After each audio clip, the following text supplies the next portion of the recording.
Hello learner, welcome to Classmate अड्डा।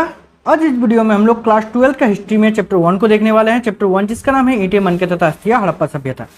इससे पहले वाले वीडियो में हम लोगों ने चैप्टर 1 का पार्ट 1 को देखा था, जिसमें हम लोगों ने बहुत सारे टॉपिक को कवर कर लिया था। आज हम लोग इस चैप्टर का वीडियो नंबर 2 को देखेंगे।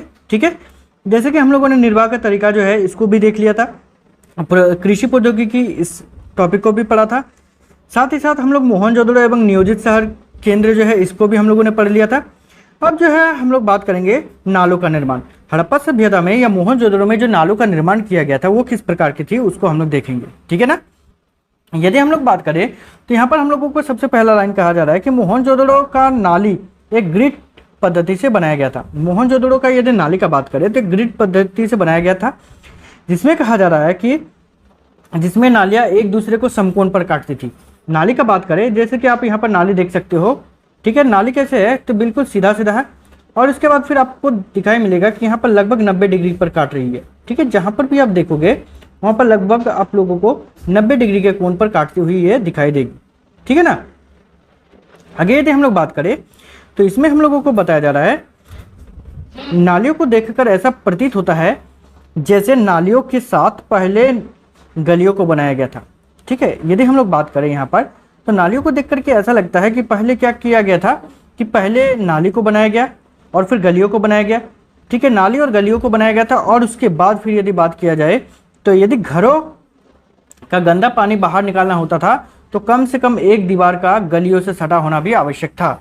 मतलब यदि कोई अपने घर का जो गंदा पानी है उसको यदि बाहर निकालना चाहते थे तो उसके लिए उसका जो घर का दीवार है, ठीक है, ये दीवार जो है वो नालियों से सटा होना जरूरी था। ठीक है, ताकि घर का जो गंदा पानी है वो नालियों से होते हुए बाहर निकल जाए। वैसे यहाँ पर आपका किताब में इतना दिया गया नहीं है, लेकिन आप यहाँ पर जो नालियाँ का इस्तेमाल होता था ना वो पूरी तरीके से अंडरग्राउंड नालियाँ होती थी। ठीक है, अंडरग्राउंड नालियाँ होती थी। साथ ही साथ क्या होता था कि नालियों को साफ करने के लिए जगह जगह कुछ ऐसे स्थान बनाए गए थे ताकि उसके अंदर घुस करके आराम से नालियों को भी साफ किया जा सके। ठीक है, चलिए आगे यदि हम लोग बात करें गृह स्थापत्य, मतलब उनका घर का बनावट किस प्रकार था आप हम लोग बोल सकते हैं।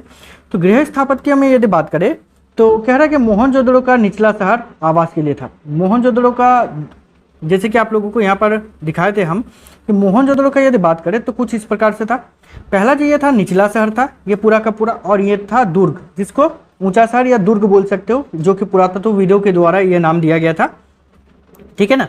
दुर्ग जो था ऊंचाई पर बना हुआ था। ठीक है, और ये जो निचला शहर था वो बिल्कुल नीचे बना हुआ था। ठीक है, यदि दुर्ग में हम लोग बात करें तो दुर्ग को जो है कच्ची ईंटों के चबूतरे पर बनाया गया था, और यदि हम लोग निचला शहर का बात करें जो कि नीचे ही बना हुआ था। ठीक है, चलिए आगे यदि हम लोग बात करें तो इसमें हम लोगों को ये बताया जा रहा है कि घर 2 मंजिला होता था, जिस पर भूमि तल पर बना कमरे में खिड़की नहीं होती थी। यदि हम लोग घर का बात करें वहाँ पर देखिए ये इस प्रकार का घर पाया गया है। घर का यदि बात करें तो घर ज़्यादातर जो होता था वो 2 मंजिला होता था। उसके बाद हम लोगों को ये भी बताया जा रहा है कि घर का 2 मंजिला होने के साथ, अब बोलोगे आप लोग कि सर घर 2 मंजिला होता था, इसका साक्ष्य कैसे पता चला? क्योंकि ऊपर वाला तो पूरा का पूरा गायब हो गया था। गायब कैसे हुआ था? ईंटों को उखाड़ करके लेके चले गए थे लोग, बहुत सारे लोग। चलिए अब बात करते हैं हम लोग कि देखिए यहाँ पर कोना में जो है सीढ़ी का साक्ष्य मिला है। ठीक है, कोना में जब सीढ़ी का साक्ष्य मिला है तो इससे पुरातत्वविदों ने ये अनुमान लगाया कि जब सीढ़ी है तो इसका मतलब कहीं ना कहीं ये 2 मंजिला रहा होगा उस टाइम। ठीक है, इसी के आधार पर जो है पुरातत्वविदों ने ये अनुमान लगाया। साथ ही साथ हम लोगों को ये भी बताया जा रहा है कि जो कमरे होते थे, मतलब नीचे भूमि तल पर जो कमरे होते थे उस पर खिड़की नहीं होती थी। मतलब नीचे वाला जो मंजिला होता था उस पर जो है खिड़की नहीं होती थी, दरवाजे होते थे लेकिन खिड़की नहीं होती थी। तो इसका मतलब हम लोग ये अनुमान लगा सकते हैं कि ऊपर वाला जो भाग हुआ होगा या ऊपर वाला जो मंजिला बोल सकते हो उसमें जो है खिड़कियाँ रहा होगा उस टाइम। साथ ही साथ यदि हम लोग मोहनजोदड़ो का बात करें तो लगभग वहाँ पर 700 कुआं पाया गया है। ठीक है, मतलब 700 कुआं का साक्ष्य मोहनजोदड़ो में अभी तक मिला था। ठीक है, आगे यदि बात करें दुर्ग पर, ठीक है, तो दुर्ग में ही हम लोगों को कुछ बताया जा रहा है कि दुर्ग में बताया जा रहा है कि दुर्ग में एक माल गोदाम का साक्ष्य मिला है। दुर्ग का बात करें तो उसमें एक माल गोदाम का भी साक्ष्य मिला है। साथ ही साथ एक विशाल स्नानागार बना है जो चारों ओर से गलियारों से घिरा है। यदि हम लोग बात करें वहाँ पर दुर्ग में ही तो दुर्ग में कहा जा रहा है हम लोगों को एक विशाल स्नानागार, कुछ इस प्रकार जो है विशाल स्नानागार मिला है और इसके चारों ओर गलियारों से घिरा है। आप लोग यहाँ पर देख सकते हो कि यहाँ पर जो है चारों ओर से जो है गलियारों से घिरा गया था। ठीक है, आगे हम लोगों को बताया जा रहा है यहाँ पर कि जलाशय के तल तक जाने के लिए उत्तर तथा दक्षिण भाग में 2 सीढ़ियाँ थी। देख सकते हैं आप, ये उत्तर दिशा में है और ये दक्षिण दिशा में है इधर से। यहाँ पर सीढ़ी का भी साक्ष्य मिला है कि यहाँ से लोग जो है उतर सकते थे जल के तल तक।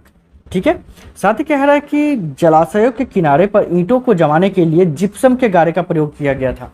ठीक है, मतलब जलाशय जो था उसके ईंटों को जमाने के लिए, मतलब ताकि जल जो है उससे ना निकल जाए, तो इसके लिए जिप्सम के गारे का इस्तेमाल किया गया था। मतलब जिप्सम का घोल आप लोग बोल सकते हो, उसका इस्तेमाल किया गया था। साथ ही बताया जा रहा है कि एक गलियारे के दोनों ओर 4 स्नानागार बने थे। जो ये गलियारा का आप लोग बात कर रहे हैं, तो इस गलियारा में हम लोग देख सकते हैं यहाँ पर लगभग 4 जो है स्नानागार भी बनाए गए थे। ठीक है, ताकि वहाँ पर जो है स्नान वगैरह किया जा सके। साथ ही हम लोगों को किताब में ये भी दिया गया कि इसका प्रयोग किसी विशेष अनुष्ठानिक स्नान के लिए किया जाता था। यदि हम लोग बात करें इस जलाशय का, तो इस जलाशय का इस्तेमाल किस लिए होता था? तो एक विशेष अनुष्ठानिक स्नान करने के लिए जो है इसका इस्तेमाल किया जाता था। ठीक है, यदि हम लोग समाधान का बात करें, ठीक है, समाधान का मतलब होता है जहाँ पर कब्र बोल सकते हो। ठीक है, अब हम लोग यहाँ पर बात करें कि हड़प्पा में या कब्रिस्तान आप लोग बोलोगे तो ज़्यादा अच्छा रहेगा। खैर, हड़प्पा में मिले समाधान में शवों को आमतौर पर गर्तों में दफनाया जाता था। समाधान का यदि बात करें तो उसमें आप देख सकते हो कुछ इस प्रकार का समाधान था कि यहाँ पर शव को दफनाने के लिए जो है आमतौर पर गर्त का इस्तेमाल किया जाता था। पहले गड्ढा खोदा जाता था और इसके बाद जो शव होता था, शव मतलब होता है मृत देह, मतलब मृत शरीर जो है उसको दफनाने के लिए जो है गर्त का इस्तेमाल किया जाता था। साथ ही साथ कह रहा है कि कभी कभी कब्रें एक दूसरे से भिन्न होते थे। जितने भी कब्र मिले हैं वो बहुत प्राय ये देखने को मिला कि ज़्यादातर कब्र जो है एक दूसरे से भिन्न थे। एक दूसरे से भिन्न थे, इससे हम लोग ये अनुमान लगा सकते हैं कि वहाँ पर उस समय भी अमीरी और गरीबी थी, जिसके कारण जो है कब्र एक दूसरे से अलग थी। ठीक है ना, मतलब जो अमीर के कब्र थे उसमें बहुत सारे शंख सीप वगैरह ये सब पाया गया है, और जबकि गरीब लोग जो थे उसमें आमतौर पर जो घरेलू उपयोगी सामान जो है वो सब पाया गया था। कुछ कुछ जगहों पर कुछ आभूषण भी मिला है। ठीक है ना, तो इससे हम लोग ये अनुमान लगा सकते हैं कि जो अमीर लोग होते थे वो लोग अपने साथ जो है, मतलब अपने साथ तो नहीं, क्योंकि मरने के बाद तो अपने साथ नहीं ले जा सकता है, मतलब जो घर वाले जो है या रिश्तेदार जो है वो उनके द्वारा उपयोग की जाने वाली जो जरूरी वस्तु थी या जरूरी आभूषण वगैरह थी वो भी उसके साथ दफना दिया करते थे। ठीक है, लेकिन गरीबों में आभूषण वगैरह की कमी होने के कारण ऐसे जो कब्र होते थे उसमें बहुत सारे साक्ष्य वगैरह नहीं मिले हैं। ठीक है, साथ ही कह रहा है मोहनजोदड़ो को मृतकों का टीला कहा जाता है। मोहनजोदड़ो का यदि बात करें तो उसको मृतकों का टीला भी कहा जाता है, क्योंकि मोहनजोदड़ो में बहुत बड़ा कब्रिस्तान मिला है और इसी के कारण इसको मृतकों का टीला के नाम में से भी जाना जाता है। ठीक है, चले आगे यदि हम लोग बात करें विलासिता की वस्तु पर, कि वो लोग भोग विलास में किस प्रकार डूबते थे या तो फिर किस प्रकार भोग विलास की वस्तुओं का इस्तेमाल किया करते थे। तो यदि बात करें तो पुरातत्वविद उन वस्तुओं को कीमती मानते हैं जो कम स्थानों से प्राप्त हुए हैं। ठीक है, हड़प्पा सभ्यता की यदि बात करें तो ये बहुत पुरानी सभ्यता है। ठीक है, अब पुरानी सभ्यता होने के कारण इसमें बहुत सारे ऐसे वस्तु जो है नहीं मिले, जैसे सोने चांदी का यदि आभूषण का यदि बात करें, जैसे मिस्र में मिला है बहुत ज़्यादा मात्रा में, तो वैसे इसमें नहीं पाया गया है। लेकिन कुछ कुछ ऐसे चीज़ जो कुछ ही जगहों पर पाए गए हैं, ठीक है, या बहुत कम पाए गए हैं, तो उसी को पुरातत्वविदों ने मान लिया कि ये सभी चीज़ जो है उस समय बहुत ज़्यादा महंगी रही होगी। ठीक है, तो इसी को वे लोग जो है ज़्यादातर कीमती मान के चलते हैं। ठीक है, तो जैसे कि यहाँ पर बताया जा रहा है पुरातत्वविद उन वस्तुओं को ज़्यादा कीमती मानते हैं जो कम स्थानों पर प्राप्त हुई हैं। साथ ही कह रहा है कि फायांस के पात्र कीमती माने जाते थे। फायांस क्या होता था? तो एक चिपचिपे गारे का या एक चिपचिपे पदार्थ का बनाया हुआ पात्र होता था, बर्तन होता था। ठीक है, आगे यदि हम लोग बात करें तो सोने की वस्तु संचय से ही मिली है। सोने की वस्तु संचय से मिली है कहने का मतलब यह है कि वो लोग सोने का इस्तेमाल करते थे, लेकिन बहुत कम मात्रा में, इतना कम मात्रा में कि मतलब कुछ लोग ही इसका इस्तेमाल करते थे, इसीलिए ये बहुत कम ही मात्रा में मिला है। आगे हम लोगों को जो टॉपिक दिया गया उसमें दिया गया है शिल्प उत्पादन के विषय में जानकारी। यहाँ पर हम लोगों को बताया जा रहा है कि चाहुंद्रो जो पूरी तरह से शिल्प उत्पाद में संलग्न था।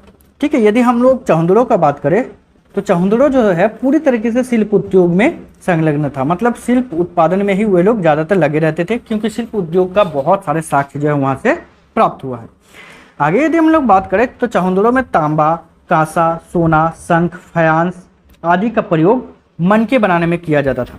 ठीक है, यदि हम लोग बात करें तो इन सभी वस्तुओं का इस्तेमाल जो है चहुंदड़ों में किया जाता था। जैसे आप देख सकते हो कि इस प्रकार के कुछ आभूषण पाए गए हैं। ठीक है, वहां पर ज्यादातर मात्रा में इसका इस्तेमाल किया जाता था। ठीक है, आगे हम लोगों को यहाँ पर बताया जा रहा है कि चहुंदड़ों तथा लोथल तथा धोलावीरा में छेद करने का उपकरण मिला है। ठीक है, चहुंदड़ों, लोथल और धोलावीरा का यदि बात करें तो इन तीनों जगह पर जो है छेद करने का उपकरण मिला है। जैसे कि छेद करने के लिए किस प्रकार के उपकरण का इस्तेमाल किया जाता था, तो आप देख सकते हो कुछ इस प्रकार का उपकरण का इस्तेमाल किया जाता था। ठीक है, आगे यदि हम जैसे कि कुछ देर पहले आप लोगों को बताया है हम कि फयांस जो था एक महंगा वस्तु होता था। अब देख सकते हो फयांस का इस प्रकार का घड़ा वगैरह मिला है। ठीक है, आगे हम लोग यदि बात करें तो कह रहा है कि अफगानिस्तान से नील रंग का लाजबर्द मणि तथा लोथल से कार्निलियन और राजस्थान से सेलखड़ी प्राप्त किया जाता था। वे लोग अपने वस्तु को बनाते थे या आभूषण वगैरह जो बनाते थे तो उसके लिए सामान कहाँ से लाते थे, तो पहले यदि बात करें अफगानिस्तान में नीले रंग का एक लाजबर्द मणि लाया जाता था। ठीक है, अफगानिस्तान से लाया जाता था। लोथल से कार्निलियन लाया जाता था और राजस्थान से सेलखड़ी लाया जाता था, जिसका इस्तेमाल वे लोग पात्र बनाने के लिए या आभूषण बनाने के लिए करते थे। ठीक है, अब यदि हम लोग बात करें कि क्या वे लोग दूर दराज के क्षेत्रों के साथ भी संपर्क बनाए रखते थे, बिल्कुल बनाए रखते थे। तो ओमानी तांबे का अंश मिला है। ठीक है, हड़प्पा सभ्यता का जब खुदाई हुआ तो खुदाई के दौरान बहुत सारे ओमानी तांबे का अंश मिला है। ठीक है, मतलब ओमान में जिस प्रकार का तांबा पाया जाता है ठीक उसी प्रकार का तांबा जो है पाया गया है हड़प्पा सभ्यता के खुदाई के दौरान। तो इससे हम लोग ये अनुमान लगा सकते हैं कि वे लोग ओमान के साथ व्यापार वगैरह करते थे। साथ ही साथ मेसोपोटामिया के लेख मेलुहा के नाम से हड़प्पा का उल्लेख है। ठीक है, अब यदि बात करें मेसोपोटामिया का, तो मेसोपोटामिया की जब खुदाई हो रही थी तो मेसोपोटामिया में खुदाई के दौरान बहुत सारे ऐसे अभिलेख वगैरह मिले हैं या ऐसे साक्ष्य मिले हैं जिसमें हड़प्पा का उल्लेख है, और हड़प्पा का उल्लेख वे लोग मेलुहा के रूप में करते हैं, मतलब मेलुहा के नाम से वे लोग उसको जानते हैं। खैर, यदि हम लोग यहाँ पर बात करें तो हम लोग यहाँ पर यह भी अनुमान लगा सकते हैं कि इसका मतलब मेसोपोटामिया के साथ भी हड़प्पा सभ्यतावासी का कहीं ना कहीं व्यापार वगैरह होता होगा, जिसके कारण उन लोगों को इन सभी के बारे में जानकारी प्राप्त थी। अब यदि हम लोग बात करें रहस्यमयी लिपि के बारे में, तो हड़प्पा सभ्यता में लिपि का इस्तेमाल कौन सा होता था कि जिसको आज तक नहीं पढ़ा गया। तो यदि हम लोग बात करें तो हड़प्पा में मिले लिपि अभी तक नहीं पढ़ा जा सका। हड़प्पा में जो इस प्रकार का लिपि का इस्तेमाल किया जाता था जिसको आज तक नहीं पढ़ा जा सका है, आप देख सकते हो कि कुछ इस प्रकार से जो है हड़प्पा का लिपि का इस्तेमाल होता था। और साथ ही साथ हम लोगों को यहाँ पर यह भी जानने को मिल रहा है कि इस लिपि में अधिकांश चित्रों का ही प्रयोग किया जाता था। ये आप लोग देख सकते हो, तो इसमें बहुत प्रकार का चित्र दिया गया है, कहीं कहीं तो मतलब अजीब व गरीब चित्र यहाँ पर दिया गया है। तो इस प्रकार के चित्रों का इस्तेमाल किया जाता था वे लोग अपने लिपि को बोलने के लिए, लिखने के लिए। अब इतने भयंकर तरीके से जब लिखते थे तो सिंपल सी बात है, इसको तो पढ़ना बिल्कुल असंभव है। ठीक है, हाँ कभी ना कभी तो ये संभव हो जाएगा। ठीक है, असंभव तो कुछ नहीं है, आप लोगों को ये पता ही है। तो जब संभव होगा उस टाइम हम लोग हड़प्पा सभ्यता के बारे में बहुत अच्छी प्रकार से जानकारी इकट्ठा कर सकेंगे।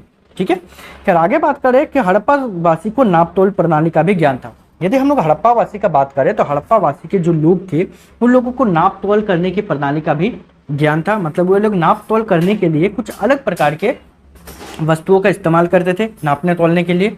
ठीक है, आगे जो हम लोगों का वो है सभ्यता का अंत। अब बोलोगे सर इतना महान सभ्यता, इतनी विकसित सभ्यता थे, 2 मंजिला घर बनाते थे उस टाइम, अंडरग्राउंड नालियाँ बनाती थी, सिंचाई के लिए व्यवस्था थी वहाँ पर, उसके बाद फिर कृषि उत्पादन करते थे, इतने बहुत सारे चीज़ों की व्यवस्था थी, लेकिन अचानक ये खत्म कैसे हो गया। तो देखिए, यदि बात करें कि साक्ष्य के अनुसार लगभग 1800 ईसा पूर्व तक चोलिस्तान जैसे हड़प्पा स्थलों को त्याग दिया गया था। ठीक है, 1800 ईसा पूर्व तक का यदि बात करें तो चोलिस्तान नामक जो जगह है उस जगह को त्याग दिया गया था। अब त्यागने की क्या कारण थी, अब बात करते हैं यहाँ पर। तो बहुत सारे पुरातत्वविद अलग अलग प्रकार के जो है मत अपना रखते हैं कि किस कारण से इसको त्याग दिया गया था। खैर, तो हम लोग जो है किताबों के अनुसार या पुरातत्वविदों के मतों के अनुसार बात करेंगे तो कुछ पुरातत्वविद मानते हैं कि जलवायु परिवर्तन हुआ, जलवायु परिवर्तन के कारण क्या हुआ, बहुत सारे लोगों ने अपना स्थान त्याग दिया। वनों की कटाई जब बहुत अधिक होने लगी तो जिसके कारण जो है उन्होंने अपना स्थान त्याग दिया, या अत्यधिक बाढ़ आ गया होगा। ठीक है, क्योंकि वो नदी के किनारे स्थित था, बहुत अधिक बाढ़ आ जाने के कारण जो है वो अपना स्थान को त्याग दिया। बहुत सारे पुरातत्वविद मानते हैं कि नदियाँ ही सूख गई, ठीक है, और नदियाँ सूख जाने के कारण बहुत सारे लोगों ने अपना स्थान त्याग दिया। तो विभिन्न प्रकार के यदि हम लोग पुरातत्वविदों का मत को देखें तो विभिन्न प्रकार के पुरातत्वविद अलग अलग मत रखते हैं इस पर, ठीक है। अब यदि हम लोग बात करें तो वैसे ये चैप्टर खत्म हो गया, ठीक है ना। इस चैप्टर में जितने भी डिटेल्ड वीडियो था, सॉरी डिटेल्ड टॉपिक था, मैंने उस टॉपिक को पूरे डिटेल में बताया। साथ ही साथ ऑब्जेक्टिव टाइप का जो क्वेश्चन है मैंने उसको भी आप लोगों के लिए बना दिया है। आप लोग प्लेलिस्ट को सर्च कर लोगे, ठीक है, या डिस्क्रिप्शन बॉक्स पर मैं उसका लिंक भी दे दूंगा, आप लोग उसको चेक कर लोगे। और ऐसा ही यदि आप लोगों को और भी डिटेल्ड वीडियो चाहिए तो आप लोग चैनल को सब्सक्राइब कीजिएगा और वीडियोज़ को शेयर जरूर कीजिएगा, ठीक है। इस वीडियो में इतना ही, मिलते हैं नेक्स्ट वीडियो में, तब तक के लिए बाय, थैंक यू।